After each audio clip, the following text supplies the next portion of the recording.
Ale vypočujme si, čo si o tom myslí lekár, neurológ, doktor Anton Gut z polikliniky Ladislava Dérera v Bratislave.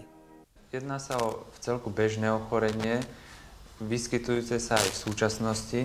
Tu je napríklad pacient, ktorý bol u nás liečený pred pol rokom a vyliečený.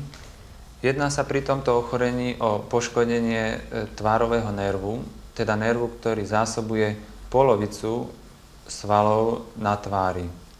Takéto ale dnes, ako viete, že taká choroba jestvovala aj v minulosti? Tak touto problematikou sa zaoberalo viacero autorov.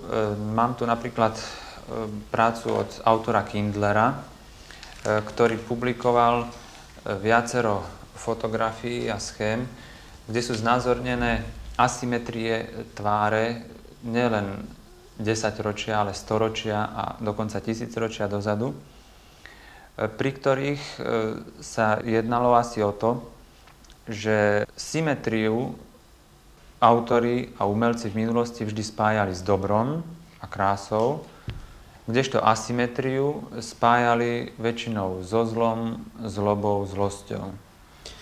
To by zodpovedalo našej predstave o čarodejničke, šamanke, alebo aspoň médiu, ktoré sprostredkovalo spojenie lovcov mamutov s vonkajším, neskutočným, nadprirodzeným, zlým svetom, ktorý prinášal stále nebezpečenstvo. Lenže toto sú len domnienky. Naša Venuša s krivou hubou mohla trpieť aj na celkom inú chorobu. To je pravda.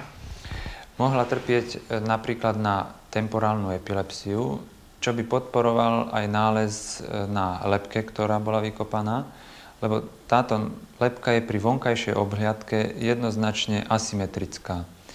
Keby sme túto lebku podporili napríklad rentgenologickému vyšetreniu, čo sa doteraz ešte nestalo, tak by sme potom sledovali aj asymetriu na tých vnútorných štruktúrách.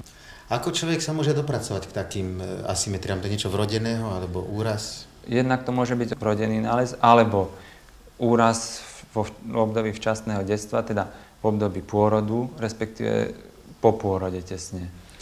To znamená, že mohla vzniknúť táto deformácia pri pôrode našej Venuše.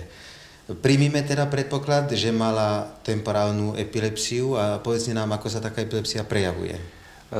Takáto epilepsia sa prejavuje jednak vo sfére psychickej a jednak vo sfére motorickej. Vo sfére psychickej sú prítomné rôzne snové stavy, rôzne halucinácie, respektíve pseudohalucinácie, a to či už zrakové, sluchové, čuchové. A tie môžu byť jednak jednoduché, alebo aj potom zložité. Pri tých jednoduchých sa jedná o rôzne zápachy, smrady, rôzne zrakové vnemy. Pri zložitých sa môže jednať o halucinovanie zložitých scén, napríklad stereotypne sa opakujúca scéna z nejakého filmu, doprevádzané zvukovými efektami, čuchovými efektami a podobne. Ba dokonca sú popisované prípady, kedy tieto čuchové vnemy môžu navodiť uvedený epileptický záchvat. Napríklad ako? Napríklad v domácnosti gazdinka praží alebo pečie a tento zápach môže navodiť tento epileptický. To znamená, že by sa to dalo robiť aj zámerne, hej? Napríklad pálením istých bylín. Napríklad aj to.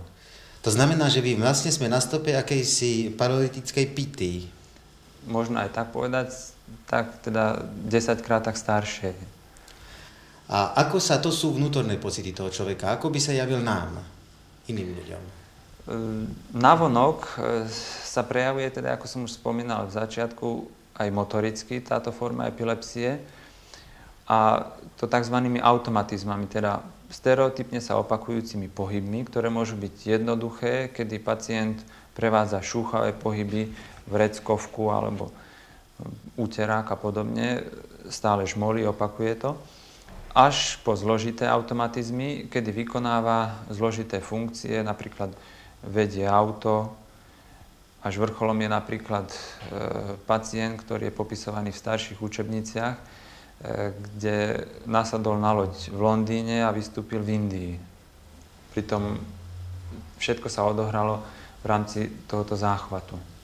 To znamená, že ľuďom sa javí ako normálny a pritom je v záchvate. To môže viesť aj ku konfliktom.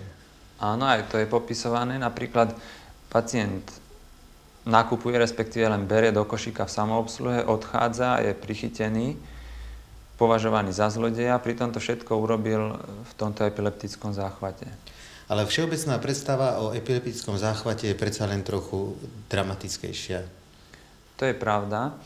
A aj takéto záchvaty tejto temporálnej epilepsie môžu niekedy generalizovať, teda záchvat zachváti celú mozgovú kôru a to je sprevádzané tými klasickými krčmi, symetrickými krčmi horných, dolných končatín, pomočením, penou z úst, pohryzením jazyka a tak ďalej, čo je teda také až hrozostrašné a hrozu vzbudzujúce aj v našej súčasnej, všeobecne dobre vzdelanej spoločnosti.